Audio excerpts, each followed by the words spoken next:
My first impression was this is a pretty strange guy. There must be something wrong with him. We always thought maybe he was a disabled vet or something that had shell shock or battle fatigue or something like that. I think he's homeless, that he's like all detached from society, but he's not. He's just looks at it a different way. One time I saw him with a potato running along the side of the road and thought, this guy really is nuts. One word to describe Larry would be he is an enigma. My one word would have to be enigma, because there's so much I understand about Larry, and then there's so much I don't understand about Larry.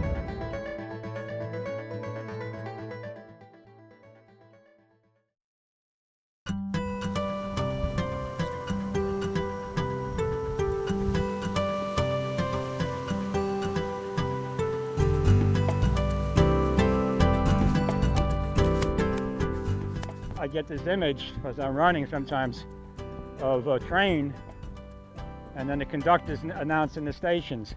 Middletown, next stop, suffering. And just this sense of independence and power and control.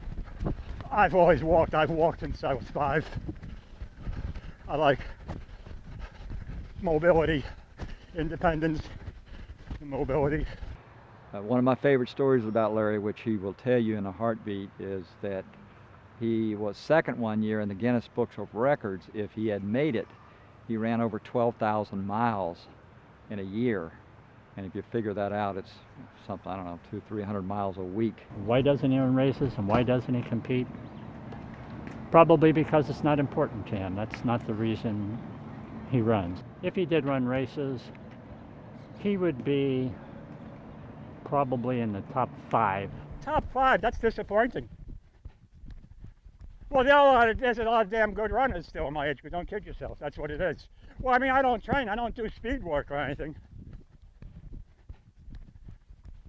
When he's talking about top 5, he must be talking about like a national race. Because a local race, I beg your pardon, I would probably take first. He would find it disappointing that he would say top 5. That's funny. That's funny. In flip-flops, no less. People say, what the heck, Larry, why don't you just give it up, put on regular shoes, be normal, what are you trying to prove? When he would come to track and people saw him in flip-flops, they naturally assumed that he must want some running shoes. I mean, why would he possibly run in those flip-flops? And he finally told people, don't bring the shoes, I don't need any handouts. I'm happy I run in the flip-flops because this is what I like to run in. You notice Larry, he's different. He runs in flip-flops and he is barely clothed, and in the winter even he will run bare-chested. He had a hernia repair 3 years ago, and he didn't allow it to heal the way he was supposed to allow it to heal, and it recurred, but that's Larry. Because I got the eye infections, 2 hernias, 2 bone spurs, 2 plantar fasciitis, got arthritis really bad, got a light touch of hemorrhoids, and I'm missing a few. I got anxiety neurosis, and I'm missing a few. And I got a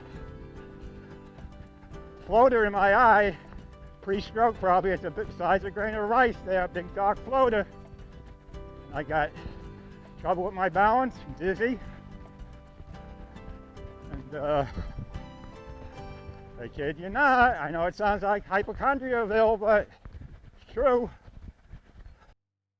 Because Larry is different, people never really wanted to ask him any questions that were under the surface.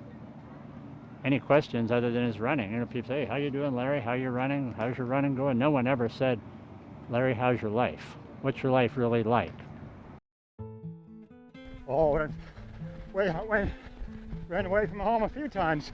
I was truant from school, that's why I went to juvenile detention. Well, I was always in custodial care. I didn't have to fend for myself.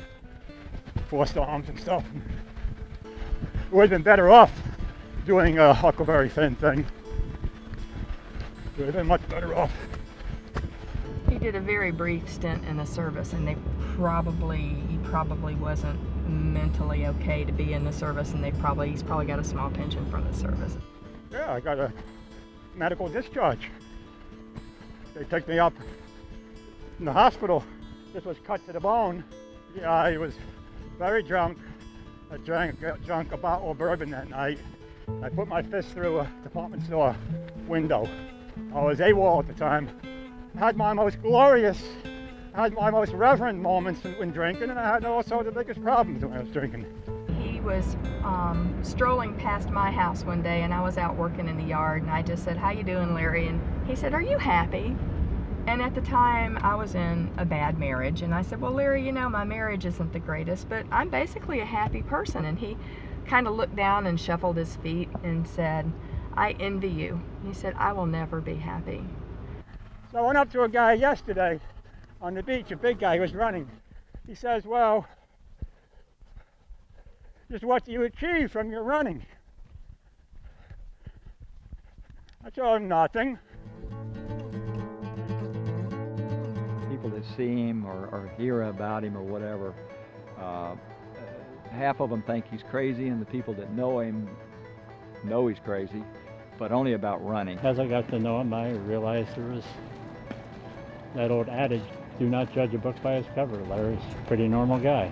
Larry chooses to do with running what other people do with Ativan or Valium. I would just, love to see his body donated to science because of what he's been able to put it through. Energy is number one. I don't worry about the injuries so much.